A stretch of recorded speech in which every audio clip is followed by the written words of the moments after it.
yang soal syariat tadi ya, sholat itu sama Allah disuruh cuman syarat rukunnya cuman begitu. Soal kekhusyukan itu free will, faman sya'afal yu'min faman sya'afal yakfur. Jadi itu diberi, Allah mendelegasikan. Soal kekhusyukan terserah kamu loh, kamu khusyuk sama aku apa enggak. Tapi pokoknya kamu jalankan ini. Perkara diterima atau tidak diterima, Anda kan punya akal ya, mestinya yang khusyuk dong yang diterima. Masa Anda salaman sama orang, orangnya melengos gini Anda terima?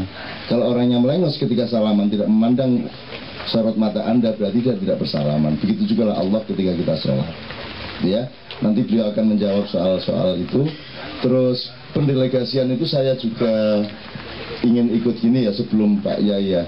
Nanti kalau Anda menolak pendelegasian, ketika Anda kawin malam pertama Tuhan datang. Maaf ya, namanya siapa? Salot, ini tidak saya delegasikan ya. Kalau mau punya anak saya akan langsung bikin sendiri. Ayo apa kamu, ayo. Kami ngawur.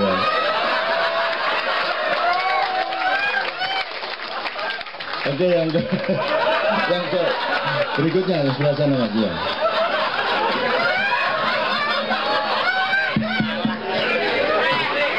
Assalamualaikum Kak Nur. Waktu sampean ngomong Mairil kulo kaget kan. Waduh, eling nang pondok piye nek Mairilan. Tapi untung gak ana sing ngerti. Ngeten Kak Nur. Sebenarnya saya ingin tanya ini pada pertemuan yang sebelumnya. Ya, saya Lutfi Kak Nur. Saya nggak tahu ya, nasab keilmuan saya ternyata jalur ke Jombang. Saya dulu lama di Tambak Beras, sekarang di Cak Nur, para Madinah, sekarang ketemu Cak Nun. Saya nggak tanya sama Kiai Muzamil, soalnya sama-sama ahli kubur. Ntar di alam barzah aja tanya. Gini kan, kemarin ini saya tanya Cak Nun sebagai tokoh budayawan. Kemarin kan kita mengetahui bahwasanya tokoh-tokoh budayawan, intelektual di Indonesia berkumpul di Jogja untuk merumuskan bagaimana Indonesia ini di masa depan, khususnya ketika dipandang di segi kebudayaan. Karena bisa dilihat syarat rukun bencana kita itu sah ketika Indonesia tidak ada, yaitu karena apa? Indonesianya hilang, orang Jawa hilang Jawane, Sunda hilang Sundone. Tapi gini Kak Nun, yang saya ingin share juga, apakah benar penangkapan saya ketika berbicara konstelasi pemikiran orang Jawa, orang Sunda atau Nusantara. Orang Sunda, orang Jawa itu kan bukan terpenjara, bukan, tapi terpengaruhi oleh 3 ramalan. Yang pertama Renggowarsito, Raja Kadiri, yang terakhir Prabu Siliwangi.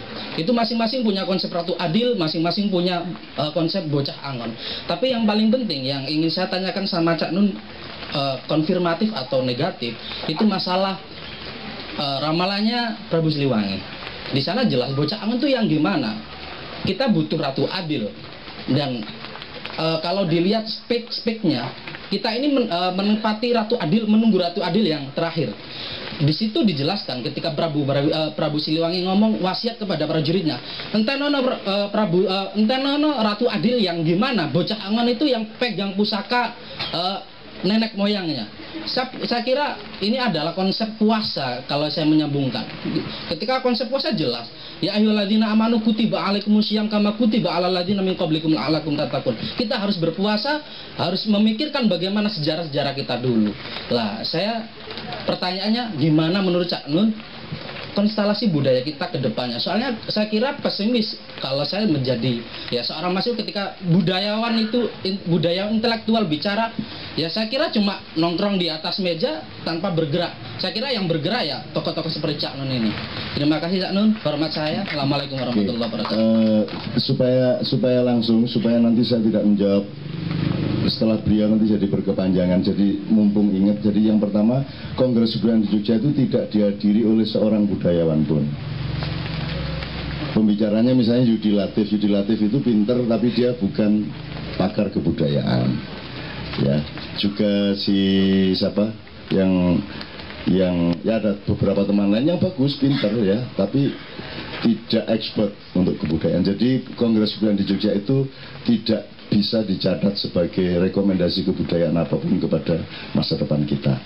Itu masalah khusus dan itu kekeliruan teknis birokratis di Dignas saja, di Dikbud gitu ya. Jadi Kacung Marijan juga agak lama ini dia akan merasa kecentok hatinya ya, karena dia terjebak untuk melakukan hal-hal yang sangat pengurus budaya itu monumen sebenarnya sejak dulu ya, tapi kemarin itu tidak ada seorang pun, bahkan daerah budaya Jogja pun satu pun tidak ada Asadi Sregar, tidak ada Gunawan Muhammad, tidak siapapun budayawan, tidak ada yang datang. Jadi itu cuman orang dinas di seluruh Indonesia diundang cuman gitu Pak. Jadi mereka birokrat saja, satu ya. Yang kedua soal Ratu Adil itu Prabu Siliwangi, saya sederhana aja. Saya pragmatis dulu. Kalau belum ada yang angon itu kalau dalam Ilirih itu namanya penekno blimbing, itu artinya panjatkan. Sebelum ada orang yang oleh Tuhan dilantik untuk memanjatkan Anda untuk memetik kesejahteraan, Anda harus lagunya harus peneken, bukan penekno. Jadi sekarang Anda rakyat harus kerja sendiri, Anda tidak dijamin oleh pemerintah. Sekaya apapun negara ini, maka Anda harus memanjat sendiri sekarang ini. Satu ya, ini untuk rakyat dulu. Untuk soal Ratu Adilnya itu ada beberapa level. Ratu Adil itu bisa beberapa kemungkinan. Ada yang Mesiah beneran, ada yang Ratu Adil beneran, tapi itu urusan Tuhan 100%, dan itu zamannya tidak bisa kita duga karena dia akan bersifat mondial. Dia tidak bersifat lokal atau nasional. Meskipun ada pembagian-pembagian wilayah.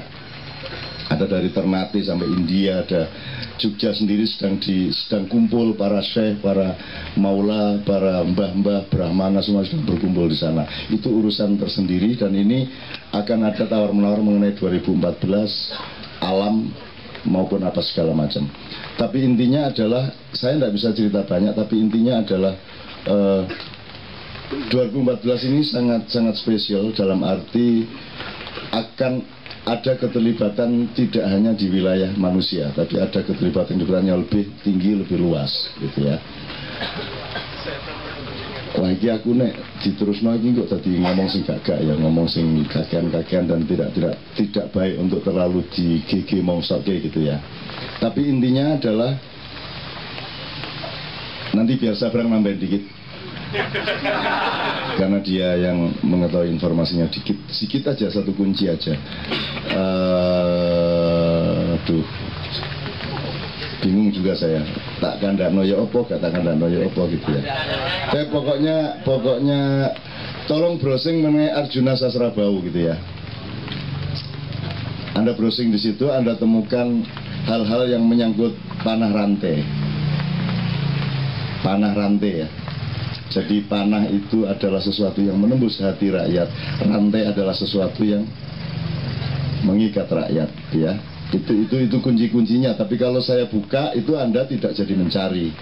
Nah, Anda adalah tipe orang yang mencari. Jadi jenis kecerdasan Anda itu jenis kecerdasan yang nanti ada era di mana Anda akan sangat bermanfaat. Kalau sekarang Anda tidak bermanfaat. Sekarang Indonesia ini tidak bisa menjadi medan dari kecerdasan, tidak bisa menjadi tanah yang bisa membuat kecerdasan, kebaikan dan ijtihad bisa tumbuh subur sekarang ini. Itulah yang akan membuat kita harus melakukan perubahan-perubahan yang sangat serius. Kita bukan akan merubah, kita hanya sesaji. Ini malam ini cuman sesaji aja kepada Allah. Kita setor sama Allah, ya Allah ini kita ingin beneran, kita mencari benar. Tapi kan yang yughayyiru kan Allah sendiri akhirnya. Dengan syarat yughayyiru ma fi anfusihim. Tapi kan innallaha la yughayyiru. Kalau tidak bi anfusihim, setelah anfusihim kita yughayyir, baru Allah yughayyir, kan begitu. Nah, jadi mohon ini kita sama Pak Yai akan ikut menjawab nih, Pak Muzamil. Tolong dijawab karena ini masih ada jalurnya. Jadi beliau ini jurusan nasab ilmunya sudah pasti Syekhona Khalil, sudah pasti. Dan Anda kalau dari Tambak Beras pasti juga mengacu ke Syekhona Khalil, karena Syekhona Khalil dari situlah Yai Hamid, dari situlah Gus O, dari situlah Imam Lapio Mandar, dari situlah Kiai Haji Ahmad Dahlan, dari situlah Mbah Hasim dan seterusnya. Jadi kalau Jombang saya kira kecuali dari tempat saya, di tempat saya agak jalur yang berbeda dengan Tebu Ireng, Tambak Beras maupun Denanyar ya, maupun Rejoso. Tetapi itu tidak berarti kita berbeda. Cuman kita di jalur yang jadi kita kavaleri, Anda infanterinya. Kira-kira begitu ya.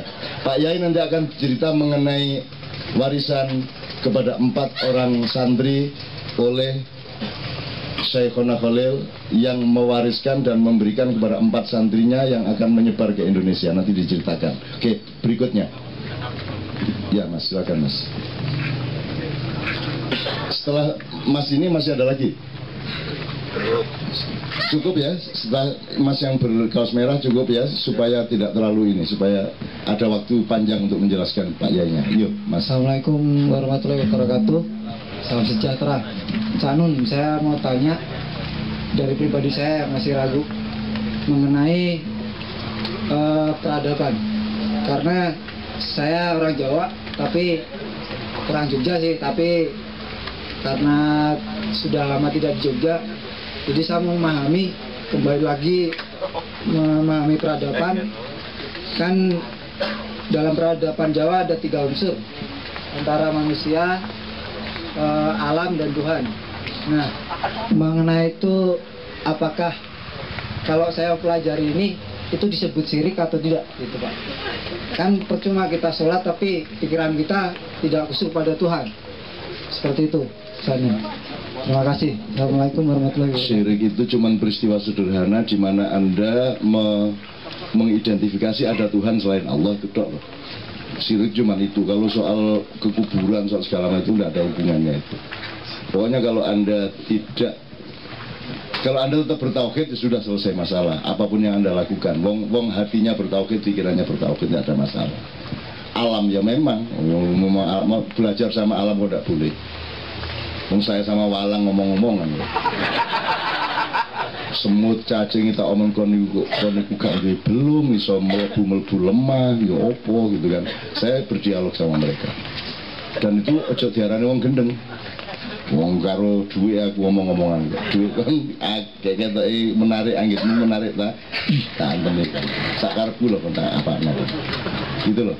Jadi itu bukan syirik, itu pokoknya kalau menganggap selain Allah ada yang lain gitu loh. Itu dok, selebihnya tidak ada masalah. Oke, terakhir Mas. Maju Mas. Mikrofonnya tolong.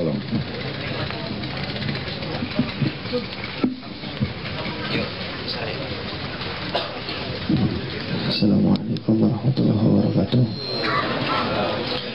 Saya Agus dari Bandung, UIN Serang Gunung Jati.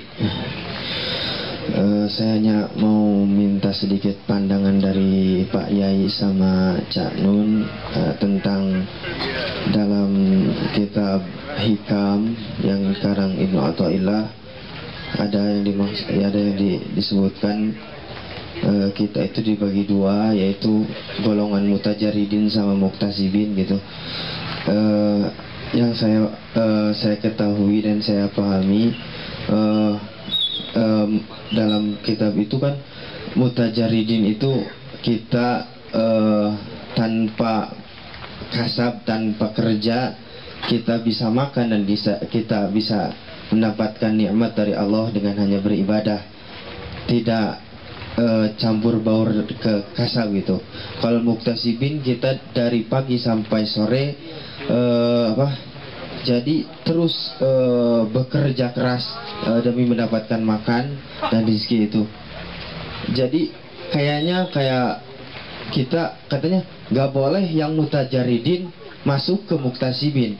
Yang muktasibin pun jangan mau kayak yang mutajaridin, cuman ibadah tapi dapat kenikmatan dan rezeki dari Allah.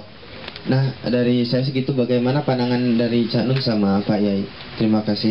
Assalamualaikum warahmatullahi wabarakatuh. Kalau nanti ada waktu saya akan ikut menjelaskan, tapi kuncinya tolong dipegang dulu bahwa seluruh kitab-kitab yang Anda baca maupun yang dibaca oleh Pak Yai itu sama dengan kalau Anda nulis, yaitu hasil ijtihad pasca Rasulullah. Jadi jangan perlakukan kitab-kitab itu seperti hadis, apalagi seperti Al-Quran. Jadi jangan terus diserem-seremin itu kitab. Itu cuman orang mencari, meneliti, terus mengidentifikasi. Itu sama dengan orang menemukan Minggu, Senin, Selasa sampai Sabtu. Ada yang menemukan legi paing pon wage kliwon. Ada yang menemukan hari bermula dari jam 00. Ada yang menganggap, ada yang menemukan hari itu bermulai dari asar sampai asar 24 jamnya. Ada yang menemukan dari maghrib sampai maghrib. Itu semua adalah ijtihad. Jadi itu saya tidak akan menyalahkan yang mujaridin maupun yang muktasibin, tetapi sudah ada fenomena yang lebih komprehensif sekarang.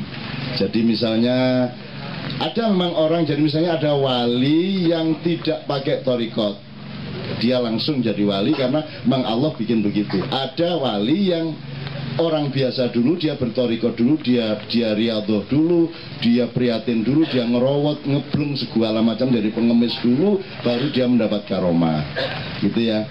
Tapi nanti kedua-duanya bisa batal, dalam arti batal itu menjadi kategorinya menjadi batal, menjadi tidak tepat lagi untuk kita sebut seperti itu, karena sebenarnya antara mutajaridin dan muktasibin itu sebenarnya juga dua sisi mata uang. Kalau sudah ngomong seperti Pak Muzamil bilang tadi, loh, Anda mencakul itu zikir. Nah, menjadi kedua-duanya terkandung di situ kan, Dek ya.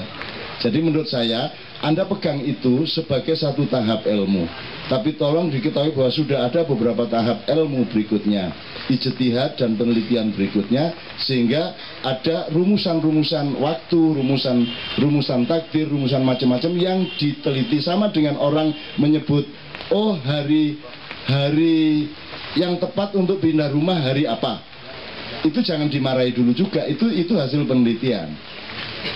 Kayak sio tadi itu hasil penelitian.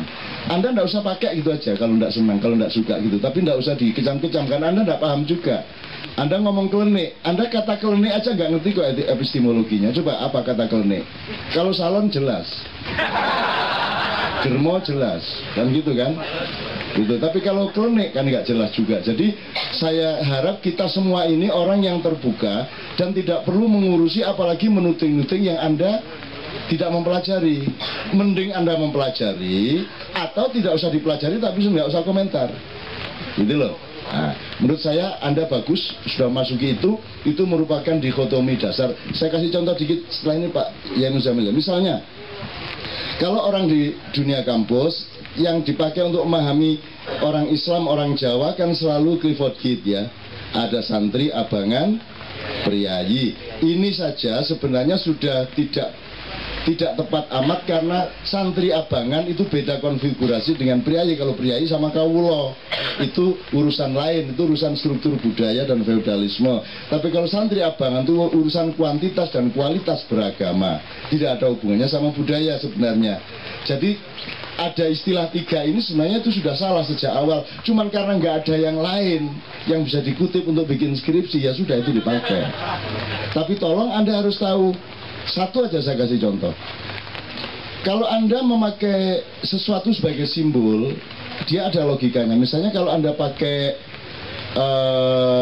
misalnya kalau Anda pakai hewan, misalnya hewan. Oh ini macan, yang macan tuh keras, tangguh. Berarti ada yang lembut, yang tidak tangguh. Misalnya apa? Bukan macan, apa? Kelinci. Jadi kalau Anda pakai macan harus ada kelincinya, karena akan menjelaskan dikotominya. Nah sekarang disebut abangan. Apa warna yang lain sehingga warna dipakai di situ? Abangan kok nggak ada hijaunya, nggak ada putihnya, nggak ada. Nah Anda harus cari, bagaimana kok bisa ada abangan namanya?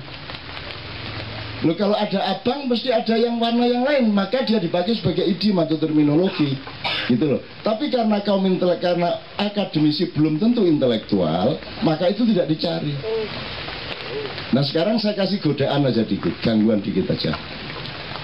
Dulu Wali Songo itu ingin mengajarkan syariat kepada masyarakat Indonesia, ya. Dan harus mateng dulu, jangan ada tasawuf dulu, dikit-dikit aja tasawufnya.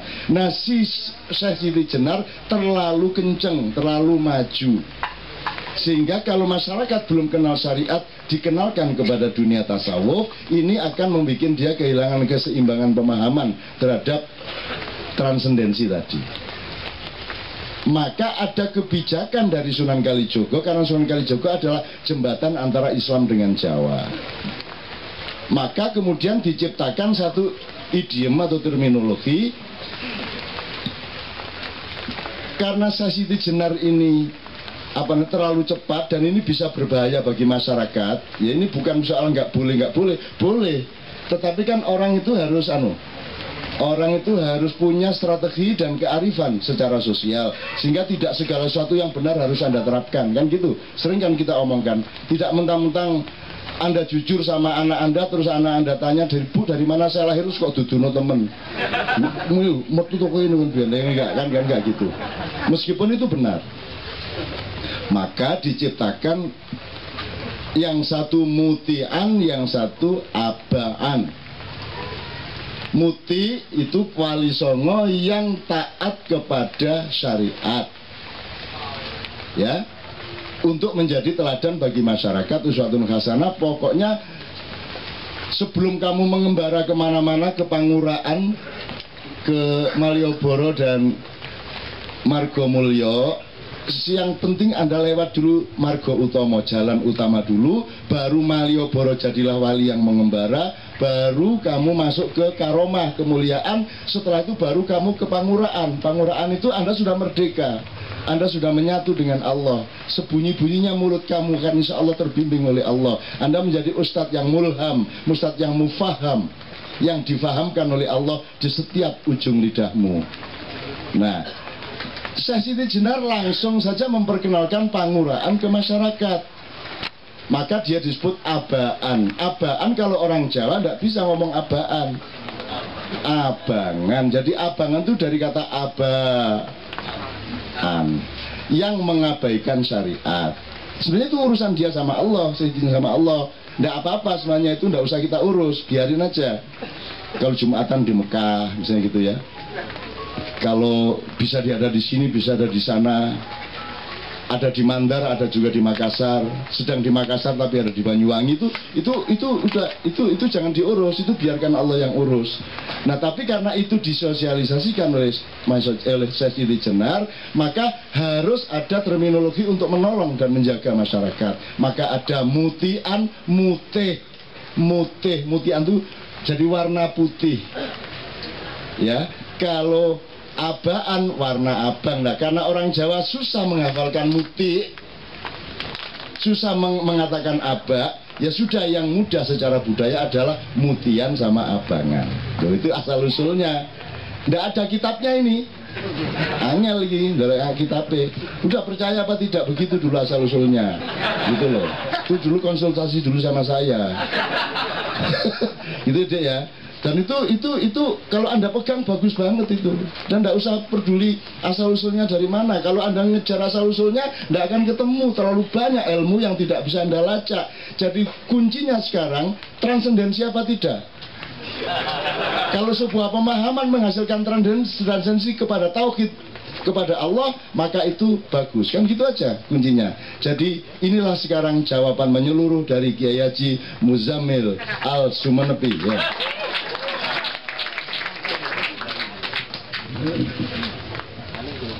Pertama masalah baiat. Masalah baiat. Baiat itu ya dari bahasa ba'a ya bi'u bai'an, jual beli. Lo ya kan begitu, itu bahasa Arab.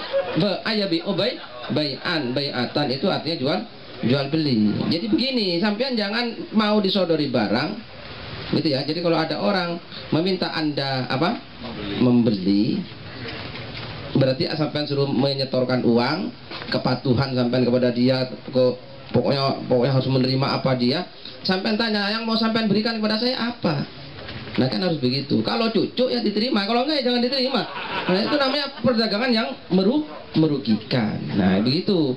Jadi begini, jadi banyak memang orang-orang yang seperti itu. Jadi menjadikan agama ini sebagai barang dagangan. Sehingga ayat-ayat dibacakan, ini dibacakan, tujuannya supaya dibeli orang. Ini jangan percaya sama orang seperti itu.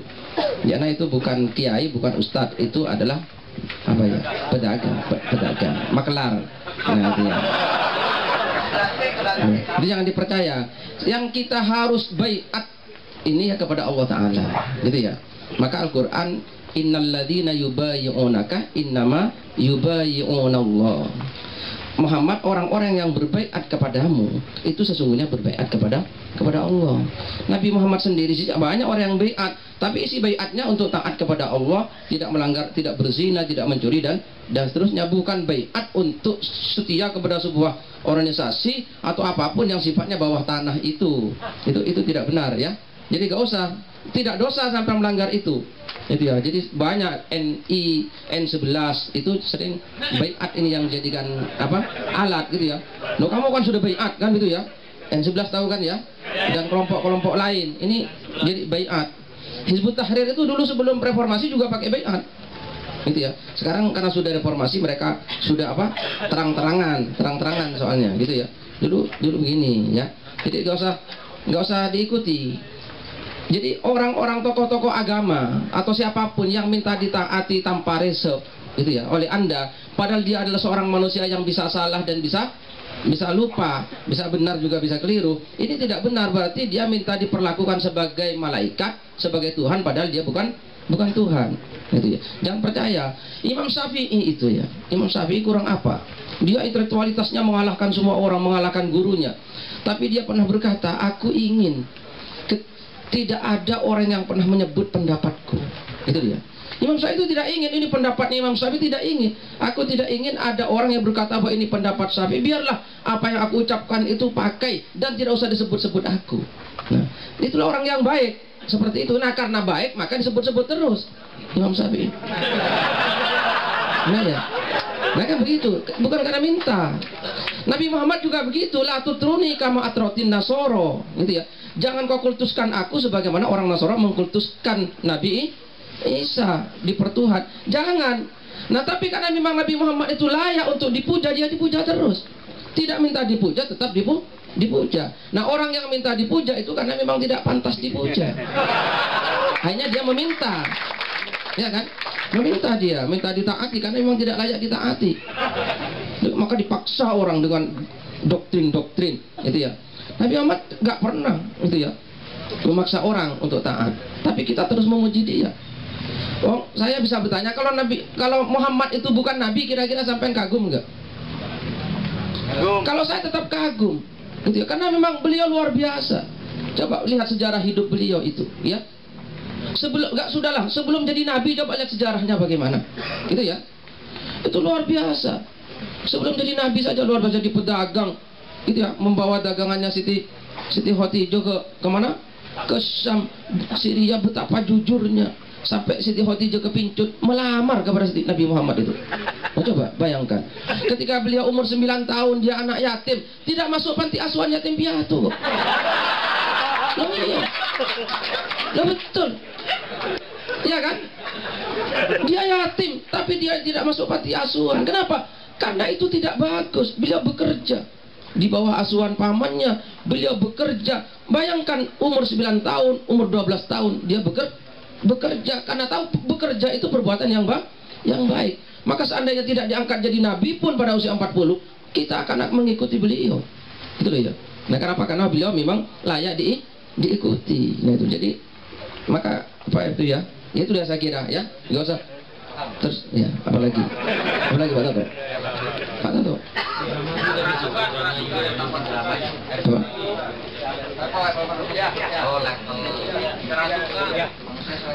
Oh ya, masalah kerasukan ya. Ya kalau satu level ya mesti kan saling peluk-pelukan, saling itu ya. Lo kan begitu. Nah, saya itu ini besok bersama beliau sama Cak Non ini ya, sama Cak Non besok malam Jumat akan datang ya, akan selawatan di pinggir pantai Parangtritis, gitu ya, di pinggir pantai Parangtritis. Sampai tahu semua orang Indonesia itu mensakralkan Parangtritis karena itu tempatnya Nyi Roro Kidul. Sepanjang sejarah belum pernah ada selawatan di Parangtritis. Belum pernah, gitu ya. Nah, saya ya bukan berarti apa saya mengadakan tantangannya banyak, gak boleh begini. Nah, karena saya tahu Nyi Roro Kidul itu satu level, ngapain ditakuti? Maka mudah-mudahan gitu ya. Ya kan, masa takut sama orang yang selevel, gitu ya. Nah, cantik lagi. Oleh karena itu kalau ada jin bisa merasuki manusia, sebetulnya ada juga manusia yang bisa merasuki jin. Oh, iya. Saya sampai-sampai yang nggak berani kawin lagi meskipun ingin itu ya. Itu nggak usah repot-repot kawin sama jin. Itu ya. Kan nggak mungkin cemburu istrinya. Daripada beli balon-balon, beli balon, beli macam-macam, itu ya. Padahal ingin kawin lagi ya sudah, kawin sama jin boleh kawin sama jin itu boleh. Itu. Nah boleh. Nah itu merasuki jin kan, jadi suaminya jin kan berarti lebih hebat daripada jinnya. Jadi seperti karena satu level maka bisa saling, gitu ya. Nah kemudian masalah tadi, maaf lupa saya Pak Toto, masalah ini saya beberapa waktu yang lalu saya ngadakan Basul Masail. Masalah tadi kemarin di Kota Gede yang orang teman-teman dari Muhammadiyah tidak setuju karena menghadirkan orang Nasrani gitu ya. Karena menghadirkan orang lain dalam doa. Saya 1 bulan yang lalu saya ngadakan Basul Masail di Yogyakarta. Bolehkah orang Islam itu mengamini doanya non Muslim? Boleh apa enggak? Ayo bagaimana? Nah ya kan? Nah itu karena kebetulan yang mimpin rapat itu saya. Nah itu ya. Nah, sebetulnya banyak yang berpendapat tidak boleh. Kenapa? Karena katanya kalau kita mengamini doa mereka kan berarti sama dengan kita menyetujui akidah mereka. Nah kan gitu, iya kan? Begitu kan. Nah saya pada kitabnya itu dikarang oleh Imam Abu Yahya Zakaria Al-Ansari, seorang ulama besar dari mazhab Syafi'i. Dia menyatakan boleh mengamini doanya orang Nasrani. Kenapa?